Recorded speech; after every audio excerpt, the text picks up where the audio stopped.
நான் இந்த சமய ஒற்றுமைக்கான மத நல்லிணக்கமாக இருக்கக்கூடிய நம்மளுடைய அனைத்து மத தலைவர்களையும் போற்றி மகிழ்கின்றேன். இதிலே நாங்கள் அனைவரும் கலந்து கொண்டு உள்ளோம். இதற்காக எங்களை அழைத்தமைக்கு இந்த கூட்டத்தை ஏற்படுத்திய அனைவருக்கும் என்னுடைய நெஞ்சார்ந்த வாழ்த்துகளையும் தெரிவித்துக் கொள்கின்றேன். திருப்பரங்குன்றத்தில் காலங்காலமாக வழிபட்டு வருகின்ற சகோதர மதமான இஸ்லாமிய மத வழிபாட்டு உரிமை ஆடு வெட்டக்கூடாது என்பதை காரணம் காட்டி இந்த RSS சங்கிகள் பெருத்து ஒதுக்குகின்றார்கள். ஏங்க இங்கே இருக்கக்கூடிய நாங்கள் அத்தனை மதத்திலையும் இருக்கிறவங்க எங்களுடைய தமிழர்களே.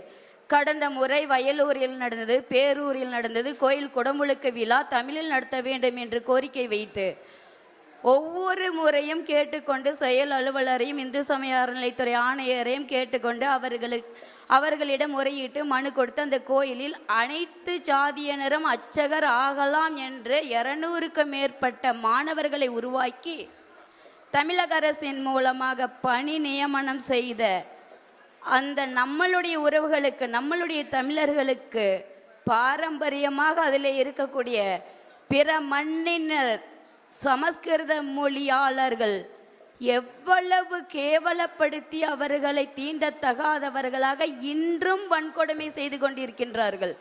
இதில் மற்றவர்கள் கேட்டால் உங்ககிட்ட திருநீர் இல்லை, நீங்கள் கேள்வி கேட்கக்கூடாதுன்னு அறநிலைத்துறை ஒதுக்குது. நாங்கள் திருநீர் போட்டுக்கிட்டு கோயில் குடமுழுக்கு கிராம கோயிலில் நடத்திக்கிட்டு நாங்கள் போய் கேட்டாலும் அவர்களுக்கும் தீண்டாமை நிலவுகிறது, எங்களுக்கும் தீண்டாமை நிலவுகிறது. உள்ளே இருப்பவர்கள் பிற மொழியாளர்கள், சமஸ்கிருத வேள்வியாளர்கள். இதே திருப்பரங்குன்ற பாடசாலையை சார்ந்த ராஜாப்பட்டர் என்ற அவருடைய மாணாக்கர்களை கொண்டு மட்டுமே தமிழக அரசு ஒவ்வொரு கோயில் குடமுழுக்கு விழாவும் ஒப்பந்தம் செய்து கொடுத்து கொண்டு உள்ளார்கள். தமிழக அரசை ஏமாற்றி அர்ச்சகர் பயிற்சி பாடநூலில் சமஸ்கிருதத்தை திணிச்சு அர்ச்சகர் ஆக்கி அவர்களுடைய பிணைய கைதிகளாக தமிழர்களை உருவாக்கி நமது தமிழர்கள் வெளியேவும் சொல்ல முடியாமல் உள்ளேயும் வைத்து கொண்டு இருக்க முடியாமல் இன்றும் தினம் தினம் தீண்டாமையை வழிபாட்டில் தழுவுகின்ற அவர்களுடைய மனநிலை என்னவாக இருக்கும்? மாற்று மதத்தை தழுவும் நிலைக்கு தள்ளப்படுகின்றார்கள். அப்படி மாற்று மதத்தை தழுவியவர்களே, மாற்று மார்க்கத்தை தழுவியவர்களே நம்மளுடைய கிறித்தவ உறவுகளும் இஸ்லாமிய உறவுகளும். அப்படிப்பட்ட இந்த மாற்று மதத்தை தழுவிய சிக்கந்தர் மலை என்று இருக்கக்கூடிய நமது கந்தர் மலையில் இருக்கக்கூடிய வழிபாட்டு உரிமை பலியிட்டு வழிபடுவது நம்முடைய முருகன் தந்தது. முருகனுக்கு மரிக்காவடி எடுத்து செம்மறியாடு பலி கொடுத்து குருதியை கருவறையில் விட்டு நம்மளுடைய வழிபாடு ஊன் சோற்று பழையலை படைத்து தான் வழிபடுவது சித்த நெறி தமிழருடைய வழிபாட்டு மரபு. இதை மாற்றியது யார்? பிற மொழியாளர்கள், சமஸ்கிருத வேள்வியாளர்களும் சமஸ்கிருத திருப்பரங்குன்றத்தில் கருவறையில் குடிகொண்டு ஆளுமையில் செலுத்துகின்ற பிரமணினர்களே, பிராமணர்களே. எந்த சித்தநெறி தமிழ் வேள்வியாளர்களோ தமிழ் குடி குலவழி வாரிசுகளோ பலியிடுவது தவறு என்று கூறுவதே இல்லை. இதே மதுரை தாத்தா பாண்டி முனீஸ்வரர் கோயில் தினம் தினம் பல ஆடு கோழி பலியிட்டு அந்த மண்ணிலே சமைத்து வழிபடுவது நம்மளுடைய இந்து மத மரபு. தமிழ் இந்து, ஹிந்து கிடையாது, தமிழ் இந்து. அங்கே போய் உங்களால் தடுக்க முடியுமா? தாத்தா விடுவாரா? இதுவே பெருமாள் ராமம் போட்டுக்கிட்டு கள்ளழகர் கோயிலில் பெருமாள் வழிபாடு நடக்குது. அந்த இடத்தில் வீச்செருவாள் கொண்டு எமது கருப்பண்ணார் உட்காந்துட்டு இருக்கிறாரு. தினந்தோறும் அங்கேயும் பலியிட்டு வழிபாடு நடக்குது. பெருமாள் கோயில் முன்னே அந்த மண்ணிலே வழிபாடு நடக்குது. உங்களால் அங்கே போய் தடுத்து நிறுத்த முடியுமா? ஏங்க மத பிரச்சனை உருவாக்குறீங்க? நாங்கள்லாம் ஒற்றுமையாக தானே இருக்கிறோம். நீங்கள் இவ்வளவும் நாங்கள் இந்துவாக தான் இருக்கிறோம், இந்துவாக தான் மாறி இருக்கிறோம், எங்களை விடுங்க பார்க்கலாம். கருவறையில் பூசை பண்ணுறதுக்கு 2 பேர் உள்ள வீட்டால் உங்களுக்கு எரியுது.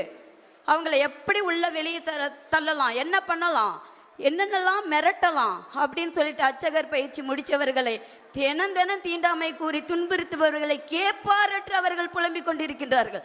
இதே திருப்பரங்குன்றில் தமிழ் அர்ச்சகர் பயிற்சி முடிச்சுட்டு 200க்கும் மேற்பட்டவர்கள் இருக்கின்றார்கள். தமிழக அரசை கேட்டுக்கொள்கின்றேன், இங்கே உள்ள அனைத்து நாடாளுமன்ற பாராளுமன்ற ஆளுமை உறவுகளையும் கேட்டுக்கொள்கின்றேன். ஒரு தீர்மானம் இயற்றி திருப்பரங்குன்றத்தில் அனைத்து ஜாதியினரும் அர்ச்சகர் பயிற்சி முடிச்சுட்டு கடந்த 10 ஆண்டுகளாக வாழ்வாதாரத்தை இழந்து சிவனே பெருமாளே முருகனே என்று போற்றி புகழ்ந்து காத்து கொண்டிருக்கக்கூடிய அவர்களை உயர்நீதிமன்ற உத்தரவின்படி, கரூரில் பெற்ற உயர்நீதிமன்ற உத்தரவின்படி சரிபாதி திருப்பரங்குன்றத்தில் தமிழர்களை பூசகராக்கிறதுக்கு அங்கே எத்தனை பேர் பிராமணர்கள் கருவறையில் இருக்கின்றார்களோ திருப்பரங்கோயில் கருவறையில் அதற்கு சரிபாதி தமிழர்களை, அரசால் பயிற்சி வழங்கப்பட்ட தமிழர்களை உடனே பணி நியமனம் செய்யுங்கள்.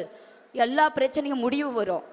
உடனே அனைத்து கோயிலிலும் சரிபாதி இடம் கொடுத்த தமிழ் வேள்வியாளர்களை விட்டு வேள்வி நடத்த விடுங்கள். எல்லா பிரச்சனையும் முடிவுக்கு வரும்.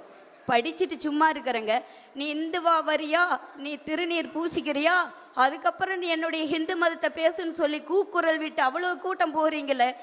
நாங்கள் இந்துவா தாங்க வந்து கேட்குறோம், திருநீர் பூசிக்கிட்டு தாங்க வந்து கேட்குறோம், தமிழ் வழி வேள்வி நடத்தி பல 1000 கோயில் குடமுழுக்கு விழா நடத்திட்டு தாங்க வந்து கேட்குறோம். எங்கெங்கே இருக்கு சமத்துவம்? யார் அடக்குறாங்க? நம்ம அந்நியரிடமிருந்து விடுதலை பெற்றோம் என்று நினைத்து கொண்டிருக்கின்றோம். ஆனால் கூடவே நம் மண்ணில், நம் கோயிலில், நாம் கட்டப்பட்ட, நம் முன்னோர்கள் கட்டப்பட்ட கோயில் கருவறையில் புகுந்து நம்மை துரத்தி கொண்டிருப்பவர்களிடமிருந்து நாம் விடுதலை பெற வேண்டும். நம் வழிபாட்டு உரிமையை மீட்க வேண்டும். கருமுறை பூசை என்ற குருதி பலியிட்டு, ஆடு கோழி இதெல்லாம் பலியிட்டு நம்மளுடைய மாரியம்மன்களுக்கும் காளியம்மன்களுக்கும் ஒவ்வொரு கிராம தேவதைகளுக்கும் பொங்கலிட்டு பலியிட்டு விருந்து படைத்து விருந்தோம்பல் நிகழ்த்துவதே நம்மளுடைய வழிபாட்டு முறையாகும். இதை தடை செய்தது இந்து சமய அறநிலைத்துறை கோயில் அனைத்திலும்.